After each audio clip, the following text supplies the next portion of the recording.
Praise the Lord. ప్రియులారా, ఈ యొక్క నూతన ఉదయకాల సమయంలో దేవుని వాక్యాన్ని చదువుకుందాం. 2వ దినవృత్తాంత గ్రంథము 14వ అధ్యాయము 1వ వచనం.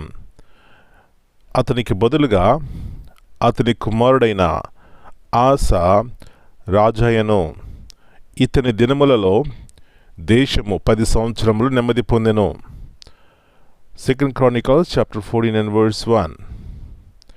And Asa his son reigned in his stead. In his days the land was quiet 10 years. యేసు ప్రభువారి అతి శ్రేష్టమైన నామంలో పిల్లరా మీ అందరికీ శుభములు తెలియజేస్తున్నాను. మరి యొక్క నూతన శ్రేష్టమైనటువంటి ఉదయకాల సమయాన్ని బట్టి దేవునికి కృతజ్ఞతాస్తుతులు చెల్లించుకుందాం. మంచిది. ఇక్కడ చూసినట్లయితే మరి రాజు అయినటువంటి ఆసా గురించి మనం వింటున్నాం. ఆసా దినములలో దేశమంట 10 సంవత్సరములు నెమ్మది పొందెను. అంటే దే ఎంజాయ్డ్ ద పీస్. వారు శాంతి సమాధానము కలిగి ఉన్నారు.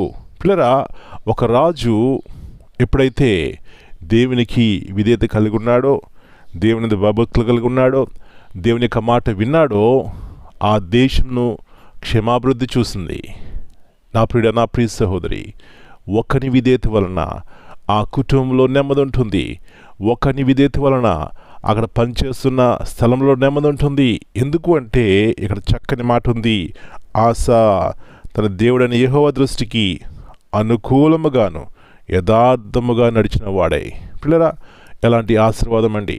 దేవుడు భయభక్తులు కలవారు ఎలాంటి దీవెన ఆశీర్వాదకరంగా ఉంటారు. వారు కూడా వారి జీవితాల్లో అలాంటి నెమ్మదిని పొందుకుంటారు. కాబట్టి ఉదయకాల సమయంలో ఆశావలే మనం కూడా దేవుని భయభక్తులు కలిగిన వారమై ఉన్నప్పుడు పిల్లరా, ఆ దేశం అంటే 10 సంవత్సరం నెమ్మది పొందింది. కాబట్టి మన కుటుంబాలు 1 దినము కాదు, 2 దినములు కాదు, సంవత్సరములు నెమ్మదిగాను శాంతి సమాధానంతో జీవిస్తాయి. అలాంటి కృప దేవుడు మనందరికీ దయచేయను గాక. ప్రార్థన చేసుకుందాం. సృష్టికర్తమైన దేవ, పరిశుద్ధమైన తండ్రి, ఈ యొక్క నూతన ఉదయకాల సమయాన్ని బట్టి మీకు వందనాలు. మరొకసారి మా జ్ఞాపకం చేస్తున్నారు. ఒకని విధేయత వలన, ఒకని నమ్మకత్వం ద్వారా, ఒకని యథార్థత ద్వారా ఆ రాజ్యం ఎలాంటి మేలు పొందింది నాయన. అవును, వ్యక్తిగతంగా మా జీవితాల్లో అలాంటి విధేయత కలిగి ఉన్నప్పుడు మా కుటుంబాలు మేలు పొందుతాయి. వ్యక్తిగతంగా మేము ఆరోగ్యంగా ఉంటాం, క్షేమంగా ఉంటాం. ఇలాంటి ఆత్మ ద్వారా మీరు నడిపించండి, సహాయం ఇచ్చేయండి. మనం మీ చేతిగా అప్పగించుకుంటున్నాం. దేవుని యందు భయభక్తులు కలిగి ఉంటామంటే ప్రభువా, మీకు ప్రియమైనది చేయటం, మీకు ఇష్టం లేనిది చేయకుండా ఉండడం, అలాంటి ప్రభువా జీవితం కలిగిన వారమే మాకు అనేక మందికి మేము ఆశీర్వాదకరంగా ఉండడానికి సహాయం ఇచ్చేయమని మనం మీ చేతిగా అప్పగించుకుంటూ ఈ దినమంతా మీరు ఇట్ల కింద భద్రపరిచి ప్రతి కీడు అపాయం తప్పించమని యేసు ప్రభువారి అతి శ్రేష్టమైన నామమును బట్టి ప్రార్థన చేస్తున్నాను తండ్రి. Amen. God bless you all. My dear brothers and sisters, greetings in the precious name of our Lord and Savior, Jesus Christ. Here, 2 Chronicles chapter 14 and verse 1, it's all about Asa, a king.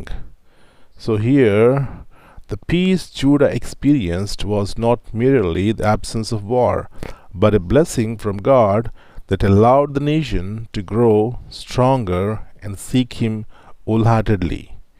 Times of peace are opportunities to deepen our relationship with God, strengthen our faith, and prepare for future challenges. Amen.